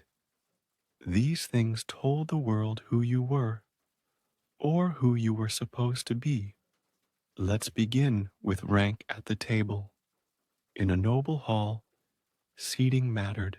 The high table, raised above the others, was reserved for the Lord, his family, honored guests. Dishes reached this table hot, fresh, whole, clean trenchers, spiced wine, carved meats. Below them, literally and socially, sat the lesser ranks, lower nobility, trusted servants, clerks, pages. Their food arrived later, cooler, cut smaller, fewer spices, less wine. Below that, if you were lucky to even be in the room, were the kitchen staff, guards, and men at arms. You ate what was left, what wasn't touched, what was scraped from the edge of platters, or sloshed from gravy boats. And below even that, outside the hall, past the doors, in the cold, were the ones who cooked it, the ones who washed the dishes, the ones who milked the cows and slaughtered the pigs and stoked the fire. They ate alone, and often they ate last, or not at all. Even religious meals reflected this. In monasteries, hierarchy was strict. Abbots sat at the head, monks by seniority, novices last.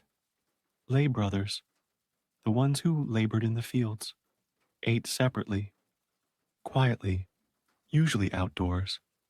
Their food was coarser, their portions smaller, their rules stricter. Some orders even divided bread by roll. The abbot's loaf was wheaten, The brothers was barley. The lowest? Rye, dense, black, unleavened, because your soul could be measured by what you were fed. And gender, that was no different. Men ate more, were expected to. Laborers needed energy. Soldiers needed strength. Priests needed clarity. Women, especially poor women, ate less, were expected to. They served the food, tended the fire, took what was left. A wife made sure her husband was fed first, her children second, herself last. A mother might give up her share without blinking. A girl might eat only scraps from her brother's plate, not because it was fair, but because it was normal. Even pregnant women, who needed food most, were rarely given more, often the opposite. Superstition said overfeeding could make the baby greedy, or large, or cursed. So they nibbled. They chewed slowly. They prayed the child would be born hungry and not dead. And when the child was born, they fed it as best they could. But milk dried up quickly when the mother herself was starving. Some babies died. Others were wet nursed by better fed women, or fed goat's milk, or ale, or thin gruel. Many didn't survive, and no one was surprised. Let's talk about sin, because food was tied to it, tightly. To eat too much? That was gluttony, one of the 7 deadly sins. To eat before you'd prayed? That was pride. To eat what wasn't yours? Theft, greed. To enjoy your meal too much? Vanity. Every bite came with guilt, every craving, a potential fall from grace. Monks wrote sermons about it. Priests preached against it. Poets mocked it, and people suffered in silence, caught between need and righteousness. Even pleasure was regulated. Spices were a problem, not because they were bad, but because they were good. Clove, cinnamon, ginger, nutmeg, pepper. They made food taste like heaven, which was dangerous. Too much flavor? A temptation. Too much temptation? A sin. So rules were made, limits were set, and those who broke them confessed, or were made to. But spices had another power too, one more practical. They could hide rot. Spoiled meat smelled less spoiled with cinnamon. Bad fish could be stewed with vinegar, cloves, and saffron. Bread gone musty could be toasted, masked with honey and pepper. Even wine, when it soured, could be corrected with herbs. So the rich kept using them, and the poor dreamed of them. A pinch of clove was worth a day's wages, a handful of nutmeg, a week's. But dreams didn't feed the body, only hunger did that. Let's leave the rich for a moment. Step into the world of the wandering poor, vagabonds, beggars, orphans, widows, unwed mothers, outcasts. They begged at the gates, waited near markets, sang for crusts, prayed for kindness. Some traveled with spoons tucked into their belts, ready to receive soup if it was offered. Some carried pots on their backs, hoping to scrape the bottom of someone else's stew. They were rarely fed enough, often turned away, seen as cursed, dirty, dangerous, and yet They were everywhere. Some survived by gleaning, walking behind harvesters to pick up dropped grain. Others snuck into kitchens, stole from stalls, traded stories for crumbs. They knew every rule of charity, every loophole, every soft-hearted monk and stern-faced wife. They had to, because there were no safety nets, no shelters, no soup kitchens, no welfare, just luck, or pity, or a slow enough guard dog. Some turned to crime, others turned to death. Let's not romanticize it. There was nothing noble about starvation, nothing holy about watching your children shrink, nothing poetic about boiling bark, and yet people survived. Not because the food got better, but because they got smarter. Kitchen knowledge became folklore, oral tradition, inheritance. Which weeds were edible, how to ferment barley in a boot, how to make broth from nothing but bones and patience. They learned how to smoke meat, how to dry apples, how to preserve eggs in lime water. They built cellars, hung herbs, invented pies to stretch meat, porridge to stretch grain, dumplings to stretch broth. The word cunning once meant knowledge of the kitchen because food wasn't just eaten, it was worked. It still sucked, but at least you made it suck on purpose. Now let's return briefly to medicine, because when food failed, and it often did, people turned to cures. If your stomach swelled, a priest might say a prayer, a barber might bleed you, a herbalist might offer mint, fennel, or wormwood. If you vomited, they said it was your humors. Too much black bile, too much wind. You were given broth, watered wine, grated cheese, rolled in vinegar, boiled leeks. Some recovered, most didn't. Food poisoning was common, but they didn't call it that. They called it corruption, or putrid humors, or God's punishment. Sometimes it was.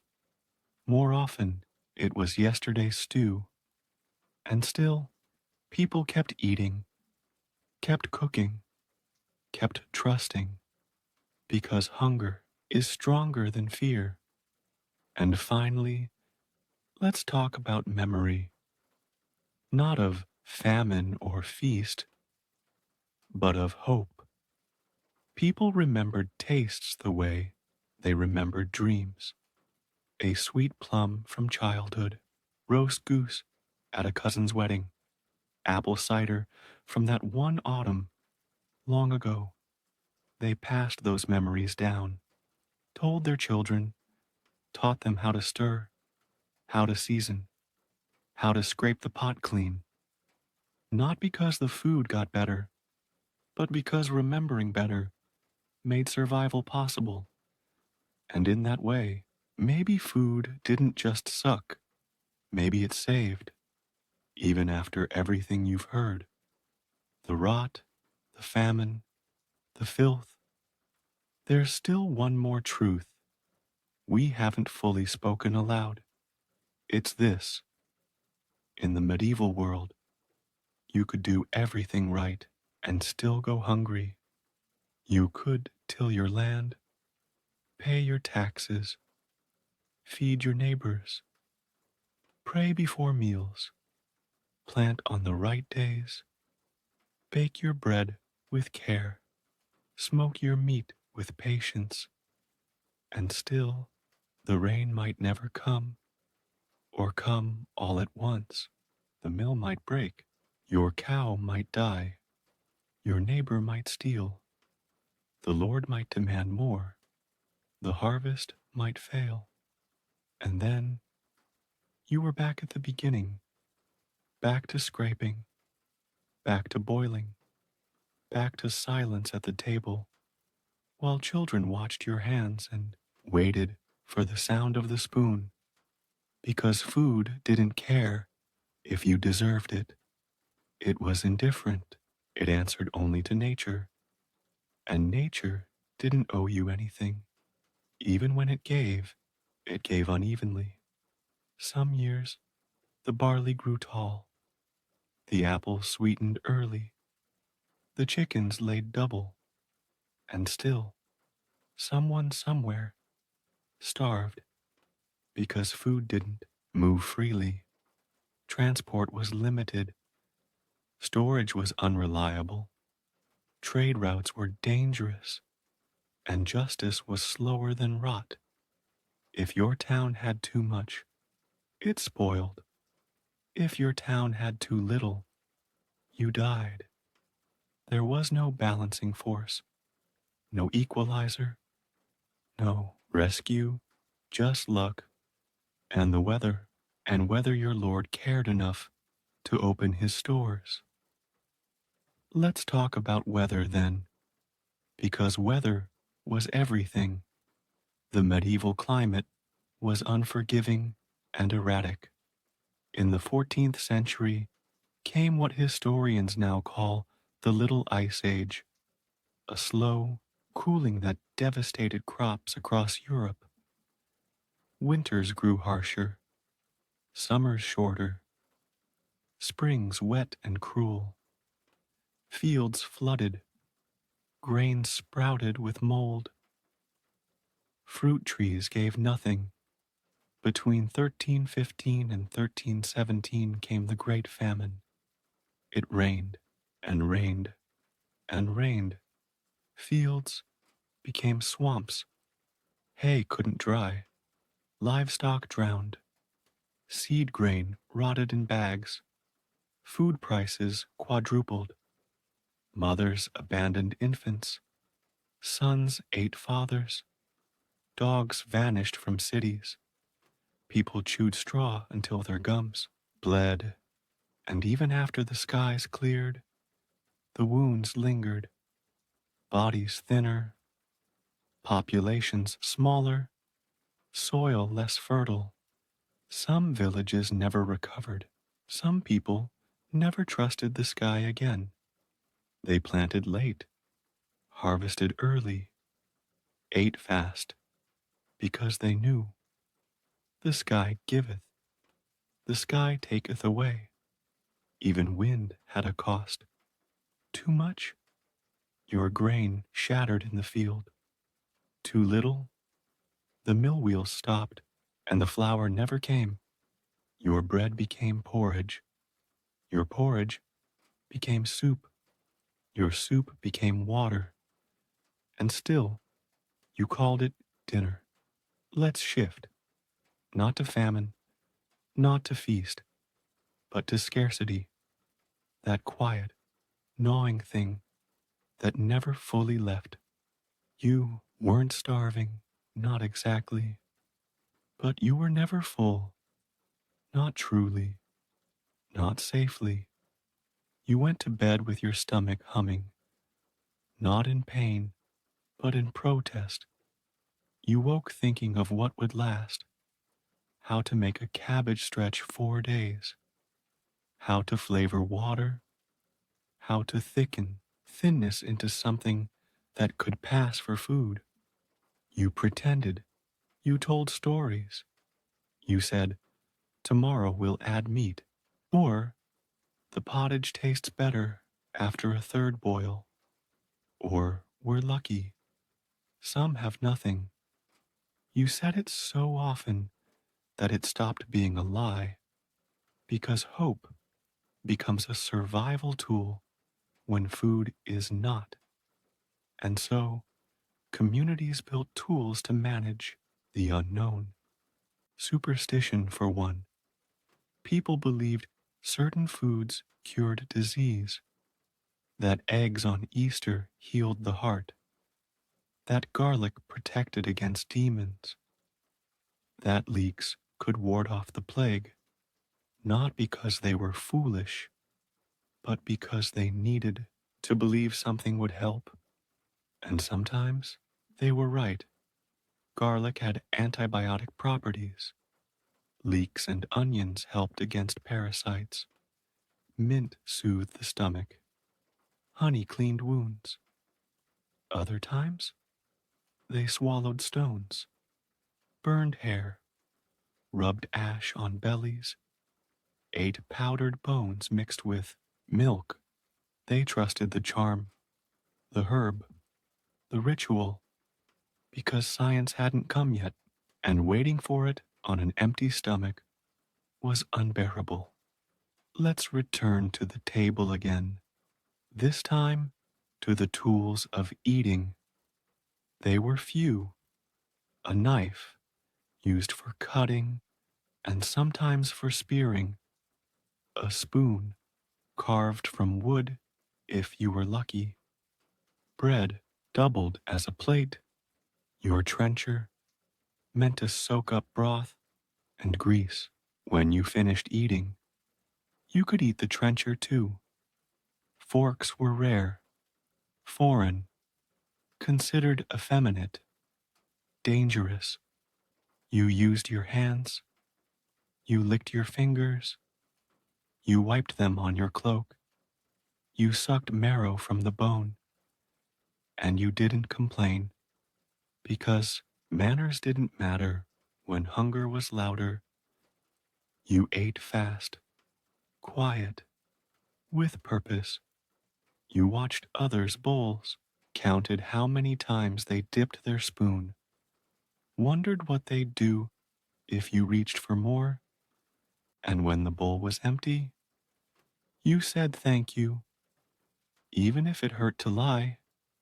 And in the end, no matter how good or bad the meal, the body paid the cost. Stomach, ulcers, tooth decay, rickets, scurvy, worms. The body folded in on itself over time, bent, stiffened, grayed early, and still you walked to the field, swung the hoe, lit the fire, boiled the same damn pottage, because eating was the work that made more work possible. It wasn't pleasure, it wasn't love, it wasn't even fuel.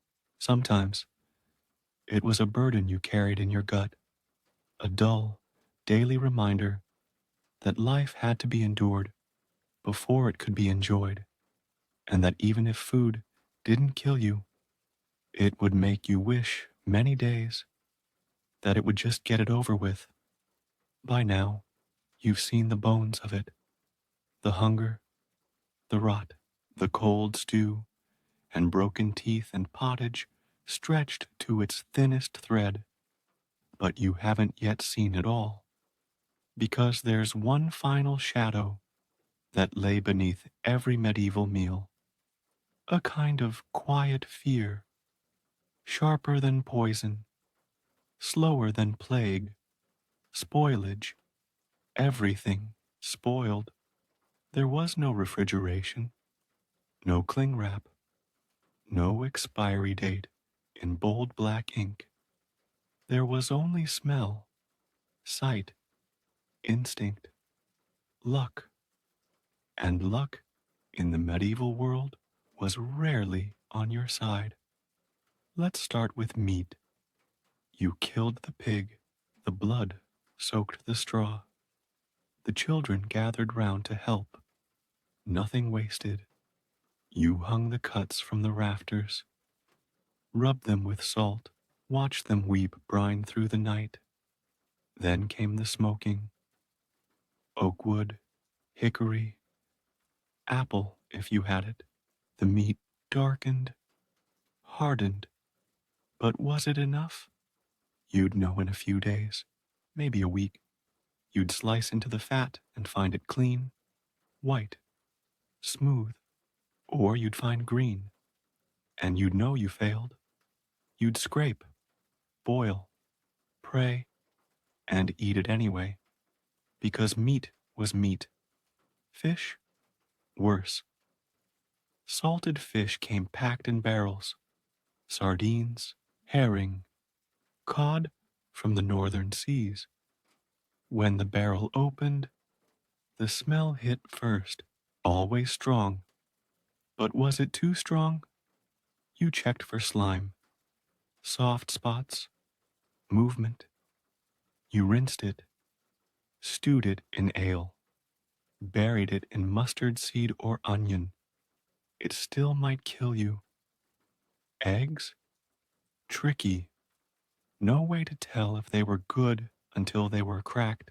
No floating tests, no supermarkets, just warmth and time and fate. You cracked them into a bowl and hoped the yolk held its shape, hoped it didn't hiss. You stirred it into batter, poured it over gruel, whipped it into cheese. If it was bad, you learned fast. Cheese itself was a living thing. Soft cheeses spoiled quick. Brie, curd, fresh cow's milk. One hot afternoon, and it sweated into a puddle of sour silk. Hard cheeses lasted longer, weeks, months, but even they turned. They cracked. They grew veins. White, blue, green, black. Some said it added flavor. Some buried it. Others fed it to the dog. If the dog lived, so could you. Bread. Even that betrayed you. If your flour was damp, the yeast failed. Your loaf stayed flat, dense, cracked teeth. If it sat too long, mold crept in. Not the harmless gray fuzz, but the black mold, the sick kind. You cut it off. You cut deeper. Eventually, you gave up and toasted it, dipped it in broth, called it edible. Milk? Don't ask. It went bad within hours. Curdled if the pail wasn't clean. Turned if the cow was sick. Warmed too fast, or not fast enough. You drank it anyway. Poured it over oats. Mixed it with ale to make posset. Added vinegar to force it into curds. The goal wasn't taste. It was survival. Because if you didn't eat it now, it was gone tomorrow. So spoilage became a race against time, against heat, against the world itself. Let's talk about preservation, because people tried, desperately. Salt was king. You salted meat, fish, butter, vegetables, cheese. It pulled moisture, killed bacteria, slowed decay, but it was imperfect, too much, and the food dried into stone. Too little, and rot one. You couldn't taste test everything. You couldn't waste. So you trusted your nose, and your neighbor's advice, and whatever you heard last Sunday in the market. Some buried meat in snow. Some kept it in root cellars. Some wrapped it in leaves or clay. All of them hoped. Sometimes they were right. Sometimes they died. Let's talk about pottage. The universal answer. Every home had a pot. It rarely left the hearth. Into it went everything.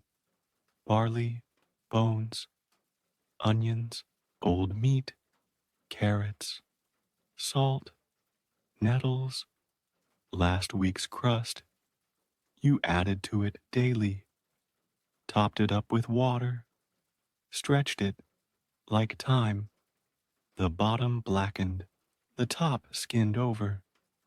It fermented slightly. No one minded. The trick was to keep it hot enough that it didn't breed anything too dangerous. But even pottage failed. If the weather turned, or the pot cracked, or the fire died, the food went sour.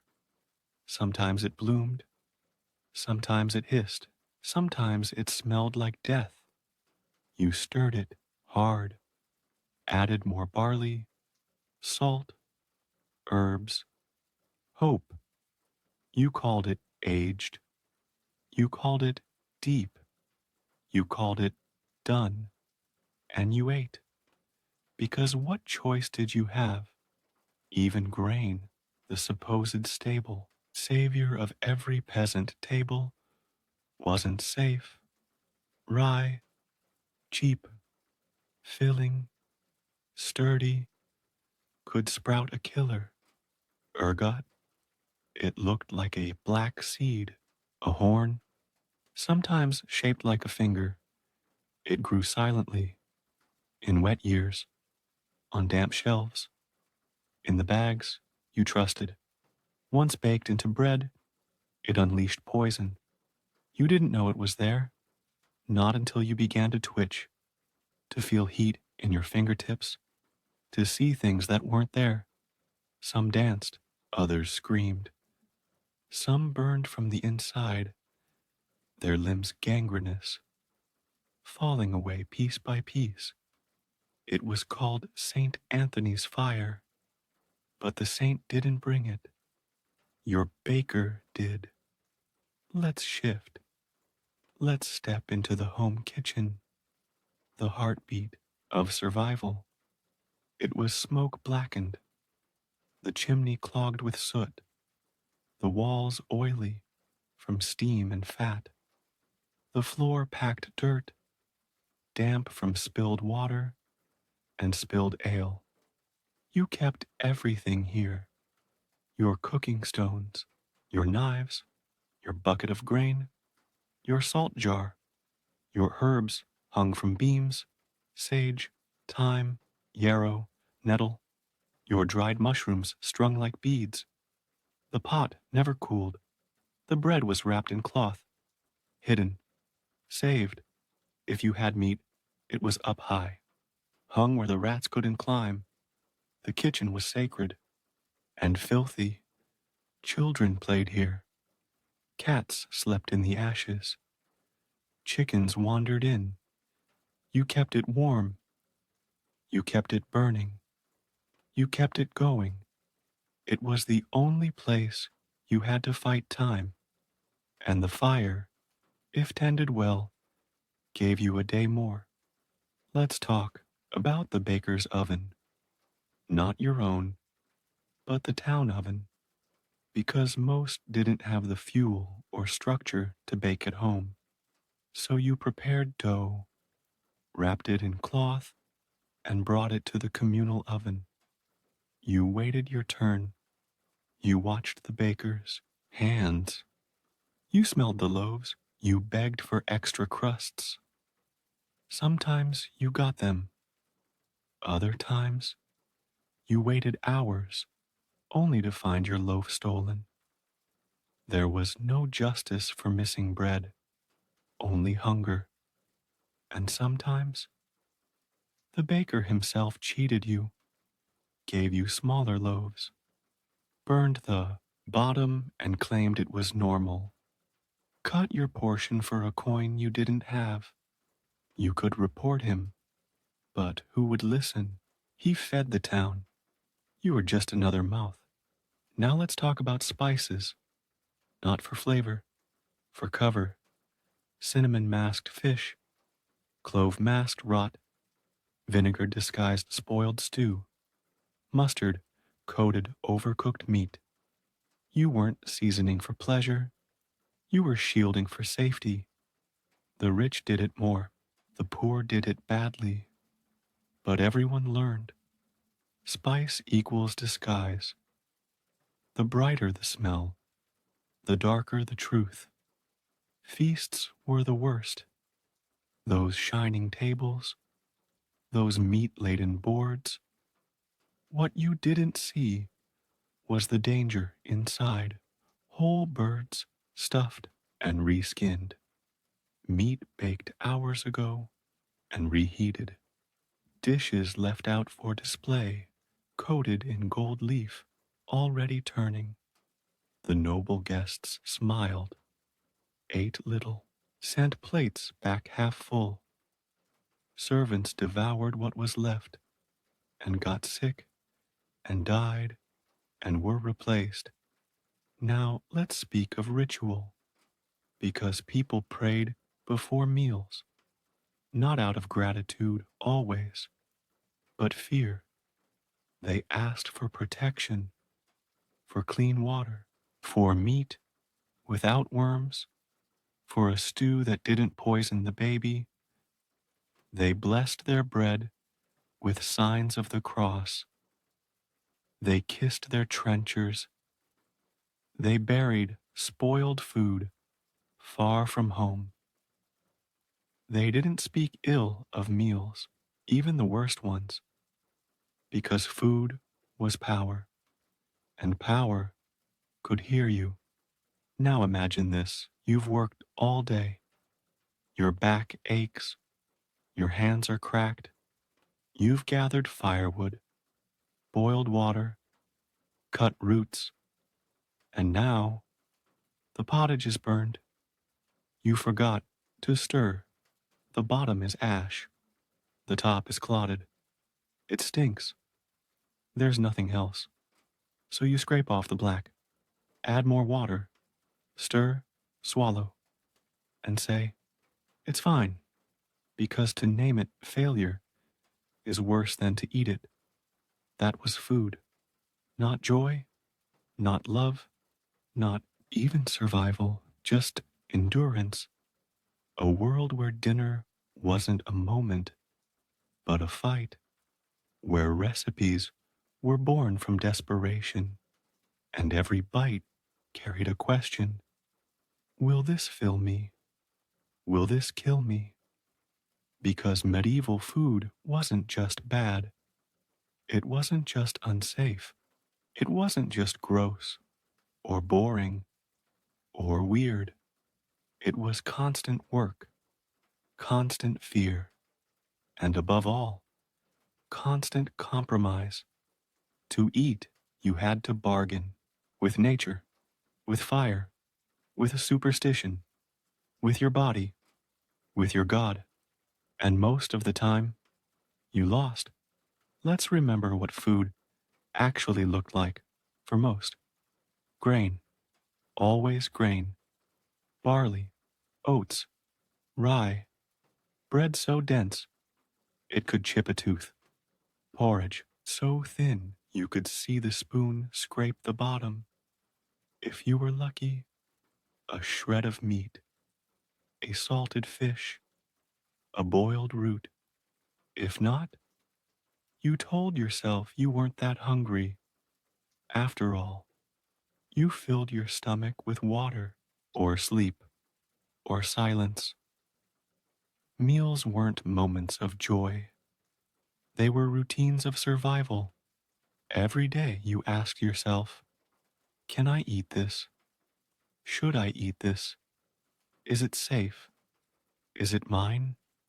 The answers didn't always matter, because when food was scarce, danger was part of the meal. Even the good days came with shadows. A festival roast that made your cousin vomit blood. A rich man's table lined with gilded plates and dying servants. A market loaf that looked fresh and hid poison in the crust. Food was medicine, poison, class, control. It revealed who you were. Peasant? Your stew was boiled nettles. Monk? Your meal was rules. Woman? You fed others first. Child? You ate what was left. Outcast? You watched and waited, and the hunger never fully left. Not even when you were full, because medieval food wasn't about appetite. It was about access, and the poor, they were always at the end of the line, and yet somehow they lived. They planted, foraged, fermented, shared. They survived the rot, the rats, the ruined harvests. They whispered herb lore and mushroom warnings. They wrapped bread in cloth and hung meat in rafters. They taught their children how to tell a safe egg from a deadly one, because no matter how bad it got, you had to eat, and eventually, eating became life's rhythm.